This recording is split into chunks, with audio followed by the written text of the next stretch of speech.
T'as encore une chance, tu sais. T'as rien fait de mal. Je vais commencer par vous dire que j'avais vraiment aimé ce film. Et quel est le déclic pour suivre le projet? J'ai reçu le scénario, je l'ai lu, j'ai trouvé ça très intelligent, très fin, et je me suis dit, qui a bien pu écrire ce film? J'ai rencontré Peter, le lendemain ou le surlendemain, je crois, et quand j'ai compris qui il était, pourquoi il faisait ce film, et quels étaient les tenants et les aboutissants de tout ça, j'avais plus de crainte. On a bien accroché tous les deux, on s'est bien entendu, on parlait la même langue, ce qui n'est pas toujours le cas. On a parlé le Patrick Devers. Ouais. Je me souviens. Ouais, c'est vrai. Et on en a parlé le Almodovar. Ouais. C'est pas mal, c'est de belles références. Exactement. C'est une belle langue. Et je regrette vraiment pas d'y être allé parce que j'adore ce qu'on a fait ensemble. C'est clairement un film qui ne tombe absolument dans aucun cliché. Je trouve aussi. C'est pour ça que je te parlais de finesse d'écriture et d'intelligence parce que déjà à l'écriture j'ai senti que c'était... Qu'est-ce que tu sais faire? Tout. Je suis pas continu. Elle là-bas. Okay. Voilà, ça c'est ma cam. Ces personnages secondaires qui viennent, qui font confiance, qui le regardent et qui...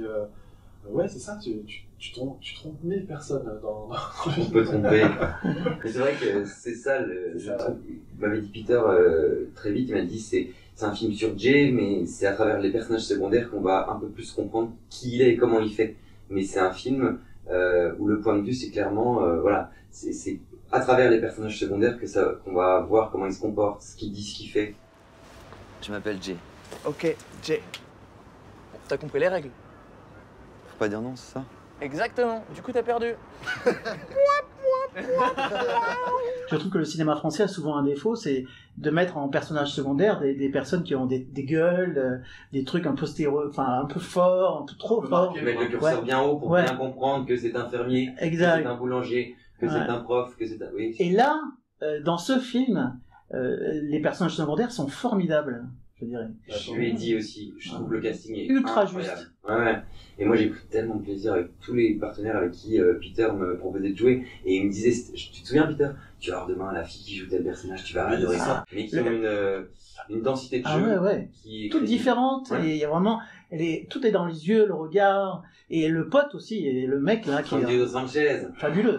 Oh là là, mais l'amour qu'on a pour c'est top. Je sors vite fait, j'ai des trucs à faire. Jay, je te préviens, tu vas pas recommencer tes conneries, hein. Mais non! Il jouait un peu sur le côté espagnol de son personnage. Il partait des fois en impro beaucoup trop. C'est-à-dire qu'il commençait à dire 3-4 phrases en espagnol. Voilà, et moi j'étais en face et c'était drôle et en même temps, mais il disait un petit peu moins, d'accord, pas de problème. Et puis il avait une densité aussi qui faisait que il est parfait pour le rôle. J'ai aimé que rien ne soit dit et tout soit suggéré. Tu sais, dans une version spéciale CNC pour plaire à la commission de l'avance, j'avais première scène, il sortait de prison. Carrément, oui, voilà, c'est ça. Il sortait de prison et il y avait une ou deux autres scènes comme ça qui étaient là pour expliciter. Une fois qu'on n'a pas eu l'avance, j'ai viré les scènes et j'ai pu faire le film propre. Que tu voulais. Oui, voilà, c'est ça. Et effectivement, avec les personnages, tu disais très justement, ah bah tiens, ils sont pas clichés les personnages. Et bah c'est pareil, l'écriture, elle est pas cliché parce que elle fait confiance à l'intelligence du spectateur qui à la fin se dit, ah ouais d'accord, on m'a fait confiance pour me dire, t'inquiète pas, c'est pas ça qu'on va te raconter, ou alors c'est pas si important que ça, mais tu vas voir, on va quand même à la fin te raconter le parcours d'un personnage en faisant confiance à ton intelligence. Et moi je trouve ça vraiment gratifiant. Au final, si on prend Jay, il a 40 ans, il est blanc, c'est un homme, il est beau garçon. Et du coup, il passe crème dans cette société-là, il est sous le radar. Ouais. Il y a une misogynie ordinaire qui frappe quasiment chaque scène, chaque dialogue. Il y a du racisme, et lui, il passe entre les gouttes à chaque fois. Dès qu'un personnage est emmerdé par la police ou par des racistes, c'est jamais lui qui est mis en cause. Il est lâche parce qu'il se sauve. Et puis, il y a quand même l'arrivée de Maya, Ophélie. Ah ouais. Sublime. Un peu claqué, quoi. J'adore. Non, elle est super. Elle est vraiment super. Bah, ce personnage-là, il était une des raisons pour lesquelles je voulais absolument faire le film. Parce que ce que je disais, c'est pour moi le spectateur, il a une empathie naturelle et cette jeune femme, elle est un peu à l'image du spectateur. Elle a l'empathie, elle l'accueille dans le groupe.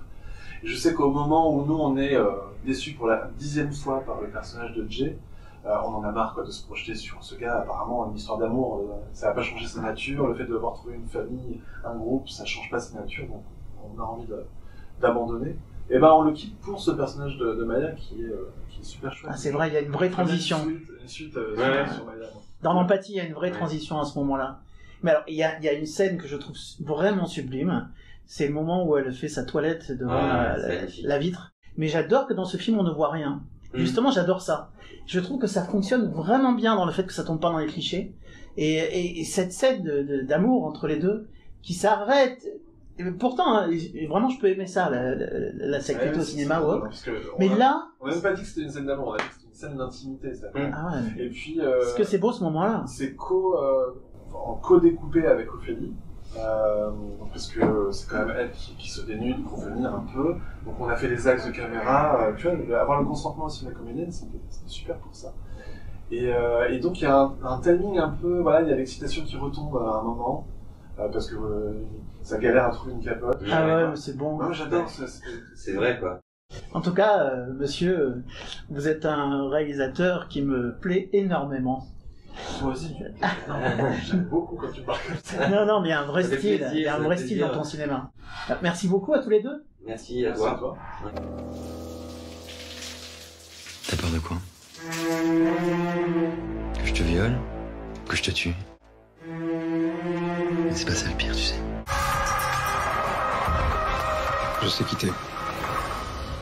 Je suis qui? T'as peur de quoi? Que je te viole? Que je te tue? Mais c'est pas ça le pire, tu sais.